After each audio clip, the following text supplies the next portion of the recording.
Exclusive जानकारी इसके मुताबिक पहलगाम हमले का मास्टरमाइंड नाम पता और हुलिया बदलकर पाकिस्तान में छिपता फिर रहा है। एनआईए ने पहलगाम हमले की जांच तमाम इलाकों में घूम घूम कर पाकिस्तानी खुफिया एजेंसी आईएसआई और लश्कर के सेफ हाउस में बैठकर जम्मू कश्मीर में आते हैं कि आप ऐसे टेररिस्ट स्टेट को अपनी गोद में बिठाकर गोद में आप क्यों बैठे हैं उनको बिठाकर। कल पहलगाम हमले की बरसी और आज तक को मिली एक्सक्लूसिव जानकारी इसके मुताबिक पहलगाम हमले का मास्टरमाइंड नाम पता और हुलिया बदलकर पाकिस्तान में छिपता फिर रहा है। एनआईए ने पहलगाम हमले की जांच के बाद अदालत में हजारों पन्ने की एक चार्जशीट दाखिल की। इसमें हमलों का मास्टरमाइंड लश्कर टीआरएफ के मोस्ट वांटेड आतंकी साजिद जट और सैफुल्लाह साजिद को बताया गया है। आज तक की इस तहकीकात में यह भी पता चला है कि साजिद जट और सैफुल्लाह साजिद का असली नाम हबीबुल्लाह तबस्सुम है और इस आतंकी पर एनआईए ने 10 लाख का इनाम रखा है। आज तक पर आप साजिद भट्ट की एक्सक्लूसिव तस्वीरें भी देख सकते हैं। 10 लाख का इनाम इसके सर पर है। अरविंद ओझा मेरे सहयोगी जुड़ गए हैं तमाम जानकारी के साथ। अरविंद, और क्या कुछ कहा गया इस चार्जशीट में? देखिए, चार्जशीट में खुलासा किया गया है पहलगाम हमले की कि जो मास्टरमाइंड है वो साजिद जट है, लेकिन आज तक को जो जानकारी मिली है उसके मुताबिक साजिद जट का असली नाम हबीबुल्लाह तबस्सुम है। और आज तक के पास जो पहलगाम हमले के मास्टरमाइंड का ठिकाना है उसके ठिकाने के वीडियो भी मौजूद हैं। जो स्क्रीन पर आप वीडियो देख पा रहे हैं ये उसी हबीबुल्लाह तबस्सुम उर्फ साजिद जट के घर की तस्वीरें हैं जो पाकिस्तान के कसूर में मौजूद है। ये कसूर में उसके घर का ठिकाना है जहां पर ये रहता है, लेकिन इसके अलावा ये इस्लामाबाद, रावलपिंडी तमाम इलाकों में घूम घूम कर पाकिस्तानी खुफिया एजेंसी आईएसआई और लश्कर के सेफ हाउस में बैठकर जम्मू कश्मीर में लगातार आतंकी वारदातों को अंजाम दिलवाता है। पहली बार आज तक पहलगाम हमले के मास्टरमाइंड की तस्वीर दिखा रहा है। न सिर्फ तस्वीर दिखा रहा है बल्कि ये भी बता रहा है कि बीते दिनों जिस तरह से पाकिस्तान में एक के बाद एक इंडिया के मोस्ट वांटेड आतंकियों को अज्ञात हमलावरों ने निशाना बनाया है, उसके बाद से पहलगाम हमले के इस मास्टरमाइंड को का जो पहचान है, जो हुलिया है, वो भी लगातार बदला जा रहा है। ये जो स्क्रीन पर आप देख पा रहे हैं दो तस्वीरें, एक कसूर पाकिस्तान की जहां का मूल निवासी है उसके घर की तस्वीरें आज तक के पास मौजूद है। साथ ही साथ दो पहचान पत्र, पाकिस्तानी पहचान पत्र है जिसमें कसूर का जहां का रहने वाला है वहां का पहचान पत्र है, और कुछ दिनों बाद इसका जो नाम और पहचान बदल के इस्लामाबाद का पाकिस्तान इस्लामाबाद का पहचान पत्र बना दिया गया। जो हबीबुल्लाह उर्फ साजिद जट जो पहलगाम हमले का मास्टरमाइंड है उसका रावलपिंडी के सेफ हाउस में मौजूदगी की तस्वीरें भी आज तक के पास मौजूद है। जो सूत्र है, खुफिया सूत्र बताते हैं कि ये बेहद लो प्रोफाइल रहता है और हाल फिलहाल में इसे लश्कर और टीआरएफ का कमांडर जम्मू कश्मीर का बनाया गया है। और जब से जम्मू कश्मीर का इसे कमांडर बनाया गया है एक के बाद एक सुरक्षा बलों पर हमले, जो वहां पर कश्मीरी मूल के लोग रहते हैं खासतौर से बीजेपी नेता, उनको निशाना बनाने की लगातार इसने साजिश रची। और उसके बाद जो सबसे बड़ा हमला था पहलगाम हमला, उसकी साजिश इसी ने रची। जो पहलगाम के बैरसन घाटी में 3 आतंकी आए थे उनका हैंडलर यही हबीबुल्लाह तबस्सुम उर्फ साजिद जट उर्फ सैफुल्लाह साजिद जट है। एनआईए ने इसके ऊपर 10 लाख रुपए का इनाम रखा है। जो जानकारी मिली है, जो एनआईए की चार्जशीट है उसमें इस बात के पूरे सबूत दिए गए हैं कि जो 3 आतंकी जम्मू कश्मीर में दाखिल हुए थे जिन्होंने बैरसन घाटी में गोलियां बरसाई थी, उसको कोऑर्डिनेट लगातार यही पाकिस्तान में बैठकर हबीबुल्लाह तबस्सुम दे रहा था, साथ ही साथ सीधे संपर्क में था। तो एनआईए की चार्जशीट में साजिद जट के नाम का खुलासा किया गया है, लेकिन आज तक पहली बार बता रहा है कि साजिद जट का असली नाम हबीबुल्लाह तबस्सुम है। वो पाकिस्तान के कसूर का रहने वाला है और आज तक के पास उसके घर की वीडियो तस्वीरें भी मौजूद हैं। साथ ही साथ कसूर का पाकिस्तान का जो पहचान पत्र है वो भी मौजूद है जिसमें उसका असली नाम हबीबुल्लाह तबस्सुम लिखा गया है। और उसके बाद जब अज्ञात हमलावरों का खौफ हुआ उसके बाद इसे इस्लामाबाद के सबसे संवेदनशील इलाके G6 में शिफ्ट किया गया, वहां पर इसका नाम और पहचान बदला गया। वो पहचान पत्र भी आज तक के पास मौजूद है। इसके अलावा ये रावलपिंडी में जो आईएसआई का हेडक्वार्टर उसके पास सेफ हाउस में रहता है, वहां की भी तस्वीरें मौजूद हैं और देखने में एकदम सामान्य सा और लो प्रोफाइल ये आतंकी रहता है, लेकिन इस वक्त इंडिया का मोस्ट वांटेड ये टेररिस्ट बन चुका है, क्योंकि न सिर्फ पहलगाम बल्कि जम्मू कश्मीर में कई बड़े आतंकी हमलों को ये अंजाम दिलवा चुका है। कि ईरान युद्ध की पूरी बातचीत पाकिस्तान और इस्लामाबाद करवा रहे। आज क्या ये सवाल नहीं पूछा जाना चाहिए कि आज जब पहलगाम की बरसी को 1 साल हुआ है तो कम से कम आज तो मोदी सरकार खरी खोटी कम से कम डोनाल्ड ट्रंप को और पाकिस्तान को सुना दे। आज इंडियन आर्मी ने भी एक ट्वीट किया है, उसको मैं दिखाती हूँ।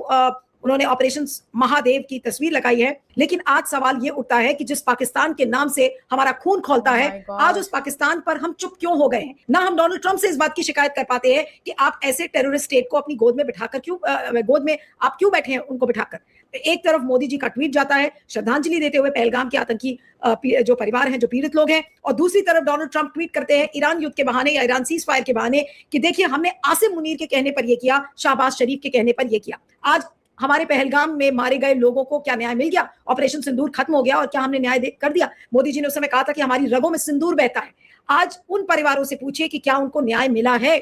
आज हम मुंह खोलकर पाकिस्तान का विरोध भी नहीं कर पा रहे हैं। क्यों? क्योंकि पाकिस्तान डोनाल्ड ट्रंप की गोद में बैठा है। डोनाल्ड ट्रंप को बुरा लग सकता है, इस वजह से हम बोलेंगे नहीं। आज जब प्रधानमंत्री का ये ट्वीट जाता है, दूसरी तरफ डोनाल्ड ट्रंप ये कहते हैं कि शहबाज शरीफ और आसिम मुनीर के कहने पर हमने ये सीज फायर को एक्सटेंड कर दिया है।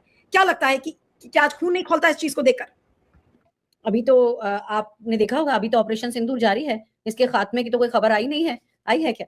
तो ये एक बहुत ही देश के लिए बहुत ही शर्मिंदा करने वाला एक ऐसा हमला जिसको आज 1 साल हो रहे हैं और नाम ऑपरेशन सिंदूर रखने के बाद भी उसका अभी तक कोई बदला नहीं लिया जा सका है। देश के गृह मंत्री को, प्रधानमंत्री को जब अपनी ट्वीट लिख रहे थे तो सबसे पहले लिखना चाहिए था कि मैंने अपने सबसे ज्यादा असफल और नाकारा और बिना स्किल के गृह मंत्री को मैंने हटा दिया है उनके पद से। 22 अप्रैल को उस जगह पर ना तो पुलिस थी, ना वहां कोई सेना के लोग थे और कुछ भी नहीं था।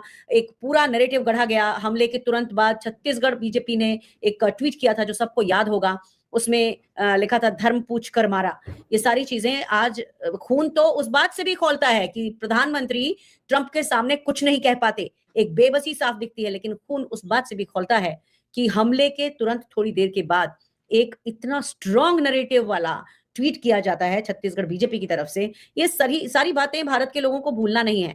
और ऑपरेशन महादेव की कहानी जो आपने अभी इसमें बताई करते हुए कि सरकार ने ऑपरेशन महादेव की बात की है, ऑपरेशन महादेव में जिन आतंकियों को मारा गया था, किसी को उनका नाम नहीं मालूम, किसी को उनका ओरिजिन नहीं मालूम। यहाँ तक कि मैंने एक बार से ज्यादा बार लोगों को ये दिखाया है कि इस ऑपरेशन में जो लोग मारे गए, ऐसा कहा गया चैनल्स के द्वारा, उसी को हमारी सेना के एक हैंडल से विज्ञप्ति निकाल के, मैं नहीं जानती ये दिख पाएगी नहीं दिख पाएगी, लेकिन इसमें सेना ने कहा था कि हम उनकी पहचान के बारे में हम कुछ नहीं कह सकते, हमारे हवाले से नहीं कहा जा सकता कुछ।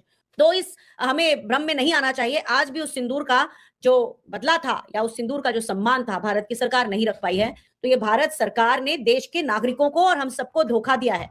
और तो और सबसे खराब बात, मैं इसको शायद दोहरा रही हूं लेकिन कहूंगी, नाम ऑपरेशन सिंदूर रखा जो हमारे ऑपरेशंस का नाम कभी नहीं होता था। हमारे ऑपरेशंस के नाम विजय, पराक्रम, त्रिशूल, प्रहार, आयरन फिस्ट इस तरह से होते थे। ऑपरेशन सिंदूर रख के भावनाओं के साथ छेड़ की, देश को ये पूरा दर्द एक बार फिर सामने आके खड़ा हो जाता है, इसकी पूरी पुनरावृत्ति हो जाती है और हमारी भारत सरकार के निकम्मेपन पर हमको एक बार फिर उतना ही क्षोभ होता है जितना उस दिन हुआ था। नसों में से गर्म सिंदूर बहने लगा और अजीब सी बातें, जिस तरह की वो फूहड़पन की बातें करते हैं, एक अनपढ़ प्रधानमंत्री का होना इस देश को वाकई बहुत भारी पड़ रहा है। तो इंटेलिजेंस फेलियर कैसे हो गया, गृह मंत्रालय को इसमें कटघरे में खड़ा करना चाहिए था, वो जवाब तो हमें आज तक मिले ही नहीं। इस्तीफा देना चाहिए था, निकाल बाहर करना चाहिए था। एक ऐसा गृह मंत्री जिसके रहते हुए इतनी घटनाएं होती हैं, इतनी दुर्दांत घटनाएं होती हैं। जिस तरीके का इंपॉर्टेंस डोनाल्ड ट्रंप पाकिस्तान को देते हुए नजर आ रहे हैं, और आज जब हम पहलगाम की घटना को याद करते हैं, 1 साल उसको हो गया और इस तरीके का आज ही के दिन डोनाल्ड ट्रंप का ये ट्वीट सामने आता है, इसको देख के क्या कहा जाए? हम क्या पाकिस्तान के खिलाफ अब कोई मुंह खोल पाएंगे? जो फोटोग्राफ्स पहले गवर्नमेंट ने डिक्लेयर किए थे, डिस्प्ले किए थे, उसको विड्रॉ कर लिया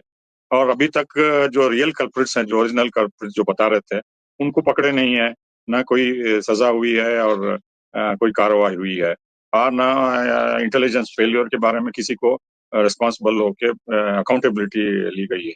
सुनने में आया कि जो ऑपरेशन सिंदूर है अभी ओपन है, लाइव है, और ऐसे अटैक होंगे तो जो भी स्पॉन्सर कर रहा है क्रॉस बॉर्डर टेररिज्म, हम अटैक करेंगे बोल के। तो दिल्ली में अटैक हुआ, बॉम्ब ब्लास्ट वगैरह हुआ, तो उसके पता ना कोई पाकिस्तान के ऊपर उंगली हुई, डोमेस्टिक बोल के उसको घुमा फिरा के अंडर द कारपेट करने लगे। और जो भी हो रहा है कश्मीर में, वहाँ ना कोई पाकिस्तान का जिक्र करता है, ना क्रॉस बॉर्डर टेररिज्म का रेफरेंस देता है। जो ट्वीट बताए वो पहले फील्ड मार्शल आसिम मुनीर को तारीफ करते हैं, बाद में शहबाज शरीफ को। तो उनके फेवरेट जो है उनका काम कर रहे हैं, चाहे ईरान अमेरिका का वो सीजफायर हो या खाड़ी के देशों से उनका संबंध हो वगैरह वगैरह सब। तो हमारे दुश्मन को अमेरिका इतना सपोर्ट देना, इतना दुनिया में मशहूर करना, ये डायरेक्टली हमारे ऊपर हमला है। ये हमारी डिप्लोमेसी को चैलेंज है। ये सभी तरफ से जो है रियायत पाकिस्तान को दिलाई जा रही है। अब जब जो यूएई ने वापस मांगा इनके पैसे, तो सऊदी अरेबिया के ऊपर दबाव डाल के उन्होंने ग्रांट पाकिस्तान को दिलाया। किस हद तक ये टर्की का कोऑपरेशन, इजिप्ट का कोऑपरेशन, इस्लामिक नेटो, ये सब पूरे जो डेवलपमेंट्स कर रहा है अमेरिका। यार तुम लोगों ने पहलगाम के अंदर जो ये वाकया हुआ, इतने बेगुनाह लोग बेचारे अपनी जान से गए, वो बेचारे हनीमून्स के लिए आए थे, फैमिली थी पूरी पूरी, निहत्थे थे, उनके बारे में तुम लोग सोचते हो कि नहीं सोचते हो, या सिर्फ पाकिस्तान के बारे में ही सोचते हो? तुम लोग ये सोचो, इतना टाइम हो गया, 1 साल हो गया, बरसी मनाने का तुम लोगों को बहुत शौक है, लेकिन तुम लोग को ये नहीं पता है कि वो लोगों को इतनी सिक्योरिटी के बीच में मारा कैसे। अब जाहिर सी बात है, लोग बाहर से आए, जैसे कि तुमको लगता है कि पाकिस्तान के लोगों ने उनको मारा और वो जी आराम से चले गए। मतलब क्या है यार, ये अपने लोगों को कितना पागल बनाओगे। बहुत सारे लोग तो गालियां दे रहे हैं तुम लोगों को कि तुम लोग ही झूठे हो, तुम लोगों ने ही सब कुछ ना खुद करवाया है, और इल्जाम जो है पाकिस्तान पे दे दिया है। अभी तक यार 1 साल हो गया, अभी तक तुम लोगों ने इसकी कोई तहकीक नहीं की। शर्म आनी चाहिए वैसे। मतलब ये अपनी आग में खुद ही जल रहे हैं, खुद ही जलते हैं, खुद ही जो है जवाब देते हैं, खुद ही इनके बीच में लोग आते हैं। तो अब मिलती हूँ जी नेक्स्ट वीडियो में। अपना बहुत सारा ख्याल रखना। Okay, bye bye. सब्सक्राइब और शेयर जरूर कर देना। ठीक हो गया।